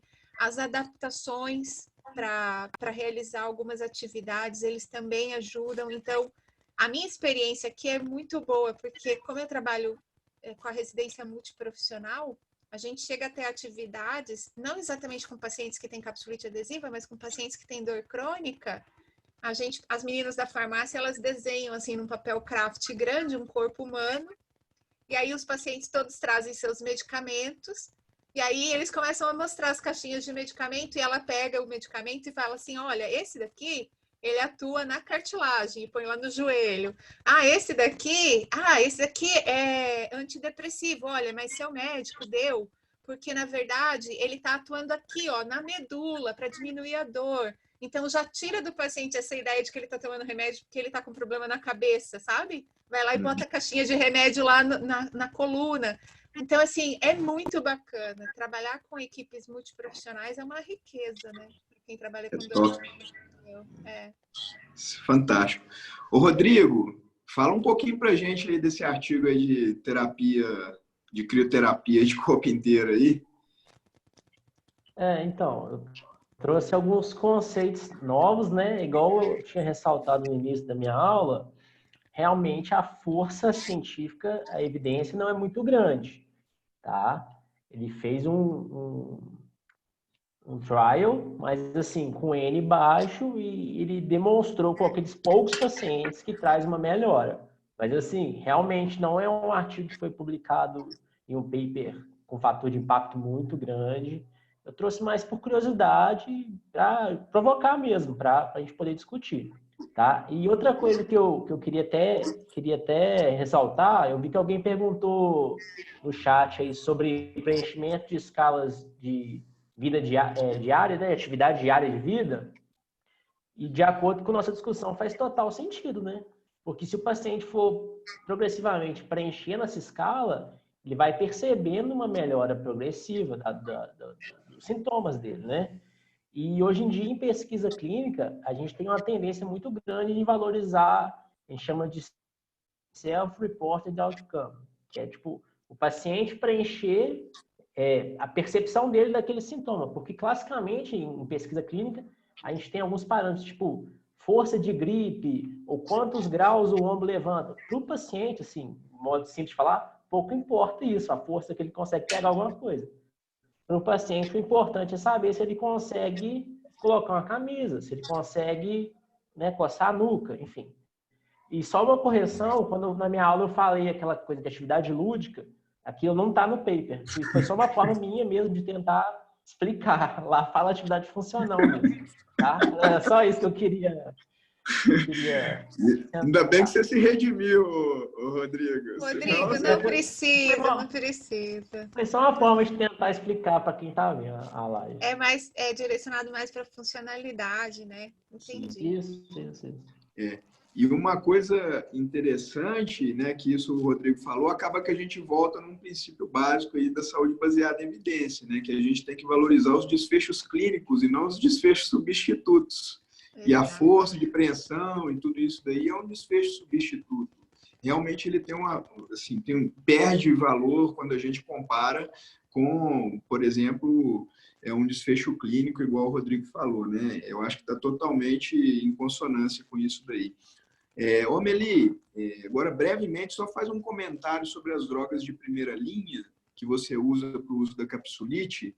E depois o Davi também vai falar. Porque a Vera perguntou aqui se a gente usa antidepressivo tricíclico para o uso da capsulite. Eu gostaria que vocês dois falassem um pouquinho sobre isso.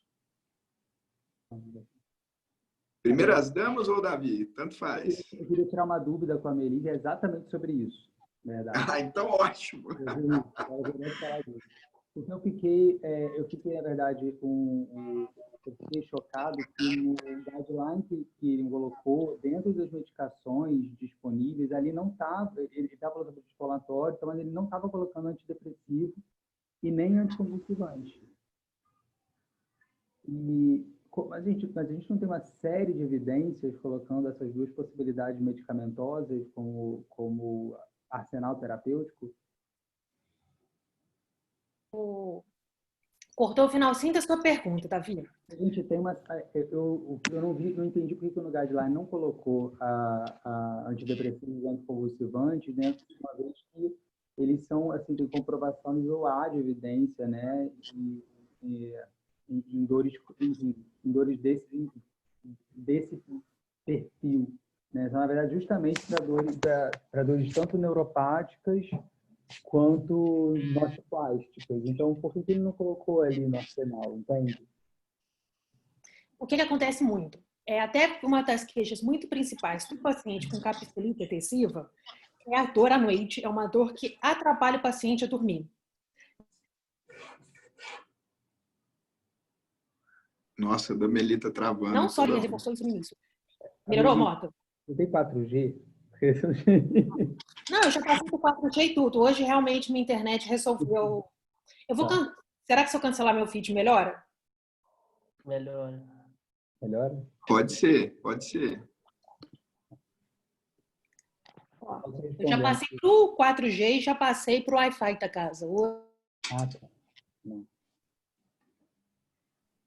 Vai lá, tenta. Hoje, pacientes, às vezes, eles têm muito sono prejudicado pela questão que eles têm muito dor à noite ou a dor piora muito o sono.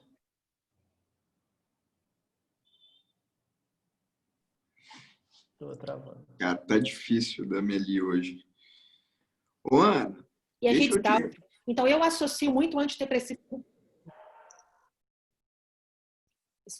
Não tá dando para escutar nada da Meli. Ô, Ana, a Meli, não estamos escutando. Ô, Ana, depois faz um comentário pra gente um pouquinho também. Escutando, se Mota. Experiência aí com o hidro. Não toma, Meli. Ô, Mota, deixa eu então responder parcialmente a mim. Qual foi a pergunta da Vera? A Ana, ela está perguntando se a gente usa antidepressivo tricíclico no tratamento da capsulite adesiva. Eu posso dizer porque eu geralmente chega para mim, eu uso em termos de dor crônica. Então, assim, definitivamente usaria antidepressivo tricíclico. Basicamente, eles têm esse perfil de medicamento, eles são capazes, eles não têm poder de analgesia, mas eles aumentam o limiar da dor. Então, o paciente, ele acaba... é importante, inclusive, a gente avisar sobre isso para ele, que ele vai sentir dor, mas que ele vai precisar de um estímulo, vamos dizer assim, um estímulo maior para que isso se torne dor. Então, sim, a gente usa. A coisa que a Meli falou é verdade. Eu gosto do tricíclico. Eu gosto do tricíclico porque ele costuma melhorar a qualidade do sono. Tá? Na verdade, ele tem um efeito de aprofundamento no sono. Então, por isso que a gente tem uma resposta boa, por exemplo, em DTM, né? Porque ele acaba tendo um efeito ele consequentemente acaba gerando um relaxamento muscular, embora ele não tenha efeito direto nisso. Só que a dose é baixa, tá? A dose para esse tipo de tratamento não precisa ser acima de 75 miligramas. Geralmente é mais baixa que você faz também, né, Amelie? Exatamente. Eu sempre entro com dose baixa, principalmente às vezes por questão de efeitos colaterais. O paciente reclama muito de uma sonolência, de uma ressaca, pouca seca, então acho que isso incomoda tanto quanto... Oi? Uma dose bem baixa, 10 miligramas, para o paciente acostumar uns 15, 20 dias, olha como que é a resposta, mas...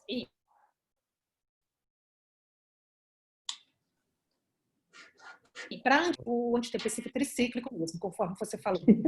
Eu vi tudo muito rápido depois.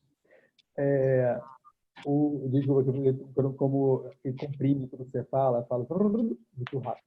Mas, sim, agora, dentre os antidepressivos, só para vocês saberem, dos tricíclicos, o que tem menos efeito colateral, os que estão meia-vida maior. Então, nesse caso, o Pamelor, né, que é a nortriptilina, acaba sendo, ela acaba sendo a que tem maior tolerabilidade e segurança. Então, cardiopatas também é bom que a gente utilize esse perfil de medicação. Perfeito. Ô, Ana, você quer comentar para a gente um pouquinho sobre aquilo que eu te perguntei, qual a sua experiência com hidroterapia e também,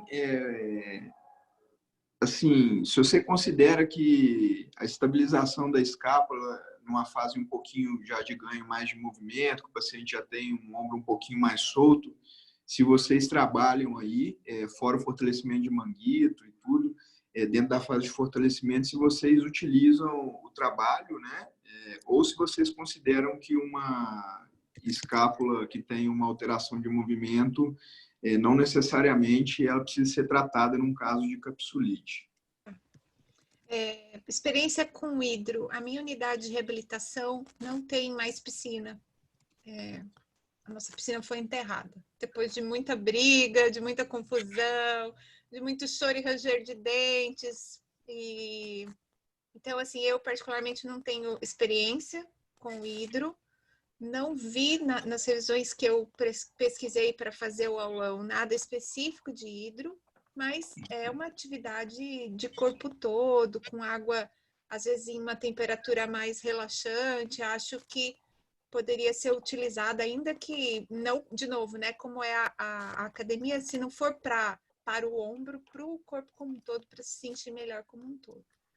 E sobre... Qual é a segunda parte? Desculpa. Em relação à escápula, as escápulas, tá. Veja, claramente esse paciente vai ter um problema de movimentação da escápula. Porque como tem dor na glenohumeral e você vai ter espasmo de trapézio, essa escápula vai estar fora do lugar, entendeu? Então a gente trabalha a escápula as soon as possible.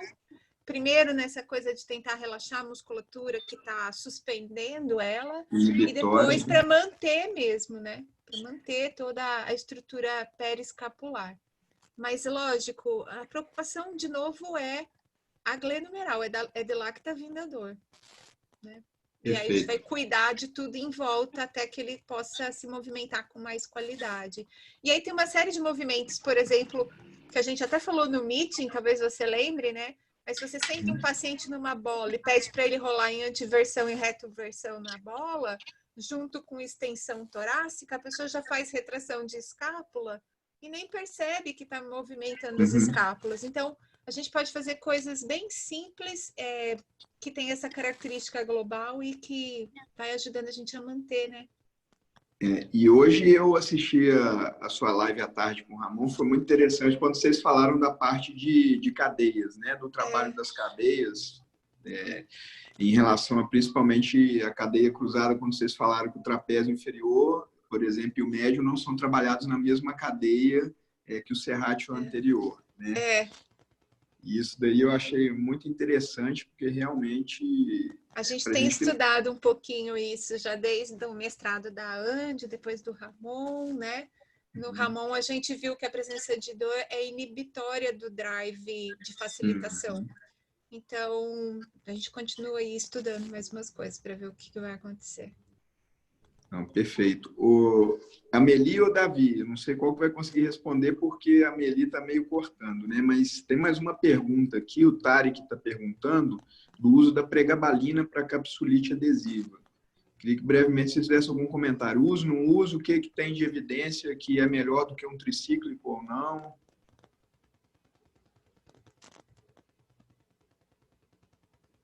A Meli? Nossa, a Meli hoje... Não. Tadinha. Tadinha. Não, às vezes ela pode responder no chat e a gente também repassa. Para a gente poder saber a opinião dela, né? Ó, como tá travando. Quer comentar, Davi, um pouquinho? Ou aí já fugiu da sua área? Não, o que a gente... Assim, porque eu não sei dentro de capsulite. Eu não sei dentro de capsulite. Em condições que a gente, geralmente, o paciente tem dor crônica, ele tem um mecanismo diferente do tricíclico. Então, isso é uma vantagem que a gente tem em termos de anticonvulsivante.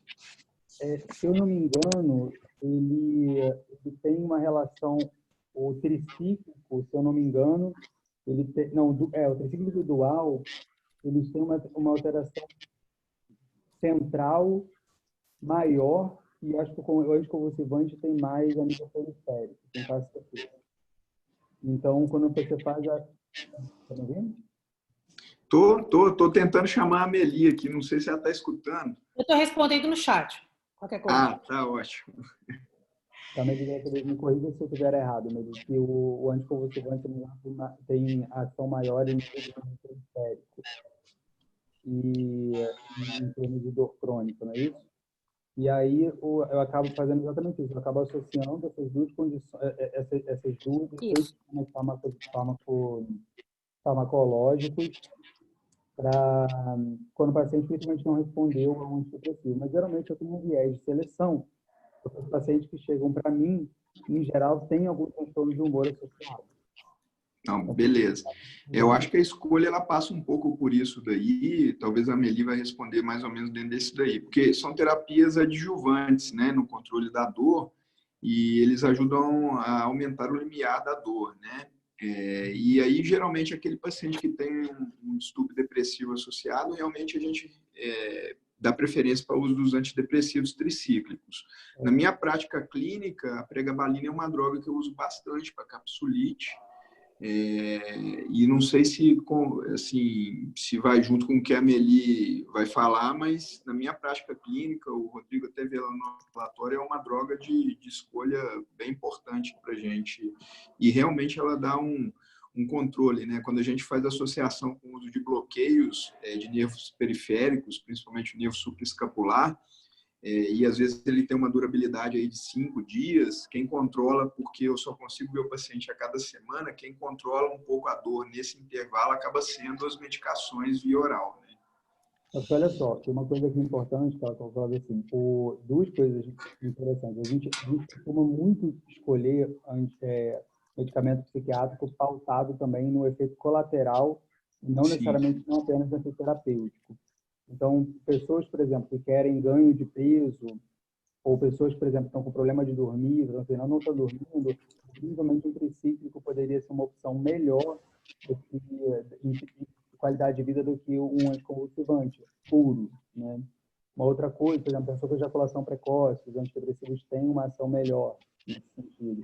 Agora, só tem um cuidado que tem que tomar ali, porque o antidepressivo, não em dose tão pequena, mas se ele estiver em dose plena, você vai ter interação com opioide. Se você está falando de uma pessoa com muita dor, você vai ter que fazer ajuste de dose para você não ter problema ali.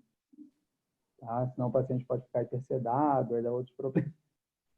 Aqui, ó, a Meli está respondendo, mas é aqui. Ela falou que geralmente ela usa para analgesia, um analgésico comum com opioide leve antes da manipulação do fisioterapeuta, né, para ajudar nesse controle da dor. E que na verdade é aquilo que eu falei, a pregabalina ela usa para poder reduzir o limiar de dor, né, e melhorar as outras intervenções que ela possa vir a fazer. E você potencializa a ação dos outros fármacos, é um adjuvante realmente, e aí tem um ganho analgésico melhor. Além disso, a questão dos bloqueios ajudam muito em relação à dessensibilização do quadro doloroso. Então, basicamente, é isso. Ana, você usa também PNF para capsulite? Hoje não, né? Mas já usamos e a gente já chegou a usar também na época das correntes polarizadas, correntes diadinâmicas no gânglio estrelado. Colocava um aqui na região do gânglio estrelado e o outro eletrodo no punho, né?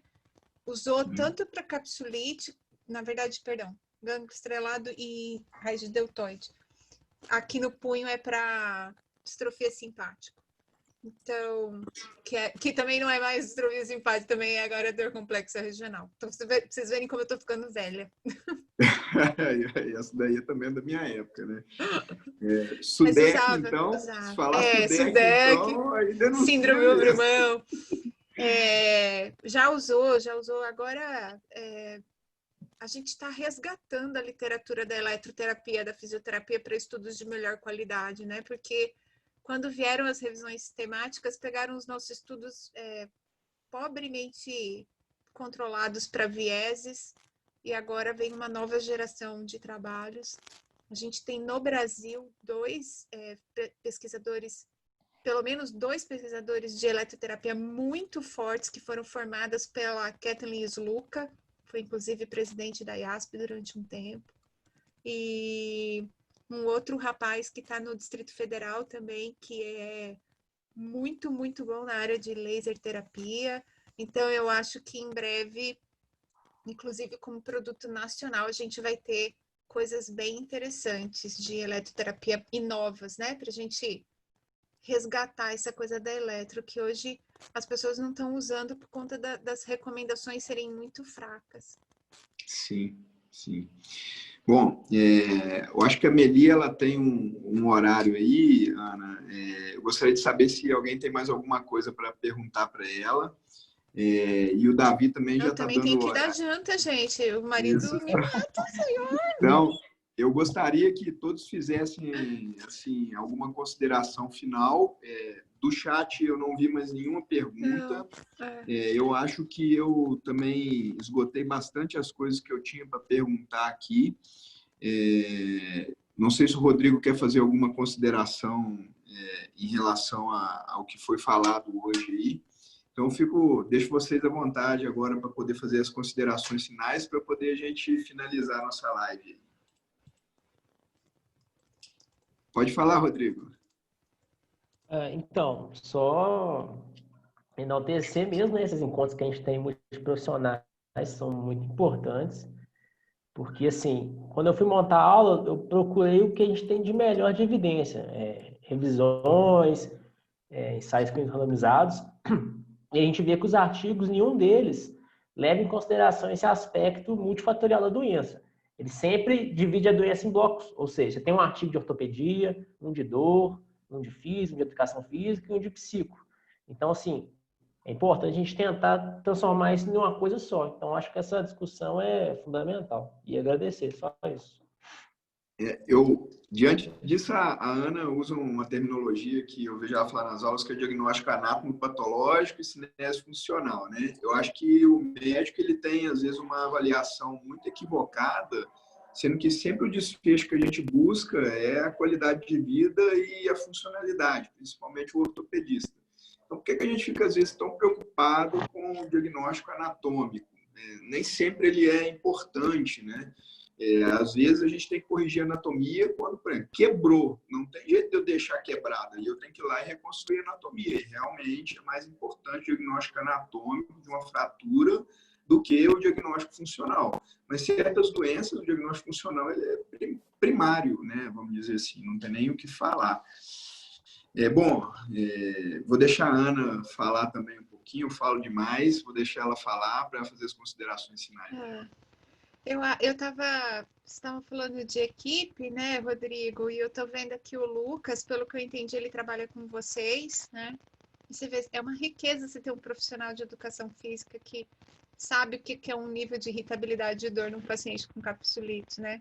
Então, aproveitem muito isso. Vocês têm a Luane também, que é uma menina extremamente dedicada, que lê muito, está sempre atualizada, é impecável, assim, a qualidade e a preocupação dela com o que ela estuda, com o que ela faz. E eu vivo uma realidade muito diferente, né, gente? Eu atendo pacientes do SUS que estão, às vezes, 8 meses na fila de espera. Muitas vezes passaram por um processo de diagnóstico, que foi um processo de diagnóstico numa unidade básica distrital, com um ortopedista que tem uma fila de espera enorme para atender também, que também trabalha sobre condições muito precárias, e que assim, chegam para a fisioterapia com uma situação clínica muito crítica, né? Mas aí eu tenho uma equipe multiprofissional próxima, se não está comigo ali na clínica, no dia a dia, ela é próxima, eu posso recrutar, eu posso requisitar. Então, eu sei que eu trabalho numa situação relativamente privilegiada nesse sentido, mas também gosto de aproveitar desse privilégio para despertar nos outros esse tipo de coisa. Então, aproximem TOs, aproximem educadores físicos, conversem mais com seus ortopedistas. Tem muito fisioterapeuta que tem vergonha, tem medo de conversar com o ortopedista. Conheça o médico anestésio, né, que trabalha nas equipes de dor. A gente tem aqui a professora Gabriela, que é um centro de referência para tratamento de dor crônica, também está na porta de casa, sabe? Então, eu sei como é e como referenciar, mas muita gente não sabe. Então, vai atrás de descobrir isso, se você é fisioterapeuta, isso vai facilitar a vida do seu paciente. E a questão da triagem, né, para a saúde mental, quem trabalha com dor crônica e não entendeu isso ainda, está muito desconectado, né, doutor Davi? Não é mesmo? A gente tem que trabalhar junto. E uma coisa que eu gosto muito de dizer para os meus pacientes é que a dor está mesmo na cabeça, né? Sem cabeça, a gente não sente dor. Não sente dor. Então, uma forma que a gente tem de ajudar os pacientes a entenderem melhor o que eles estão passando e tudo, ao invés de ir lá e confrontar, primeiro cria um vínculo, aproxima o paciente de você, deixa ele falar das crenças, do que ele está achando que está acontecendo com ele, e aí aos pouquinhos você vai conversando, vai esclarecendo. Às vezes é pedir para ele notar, por exemplo, como é que varia a intensidade de dor numa noite que ele dorme pior ou melhor, ou que ele briga com alguém em casa. Isso, às vezes, é o que basta para despertar nele o interesse por, né, procurar mais coisa e mais ajuda. Então, acho que a gente precisa trabalhar mais junto, porque dessa forma, não só para capsulite, mas para todos os pacientes a gente trabalha melhor, né? Que é o que você falou, Mota, é o nosso objetivo final, é o paciente mesmo. Então, aproveitem, gente, quem está aí, por favor, se aproxima dos seus profissionais de saúde, ainda que vocês não estejam no mesmo ambiente físico, como é o caso da minha equipe. Beleza. Davi, quer fazer suas considerações? Olha, gente, esse ponto foi maravilhoso. As conversas estão assim, eu estou muito honrado por ter feito parte. O tratamento de dor, a gente sabe que assim, praticamente todos os tratamentos hoje de condições crônicas são multidisciplinares, a dor não é diferente. Uma coisa que é muito interessante que a gente tem, e que a Ana falou ali, por exemplo, as escalas essas anotações diárias, os diários de dor, eles dão a percepção, que a gente acabei não conseguindo falar tanto para vocês sobre as distorções cognitivas, a gente basicamente coloca um pé no chão do paciente, porque ele vê o trabalho diário. isso faz com que muitas vezes, porque quando a gente está morrendo de dor, a gente tem uma situação que todo dia é assim.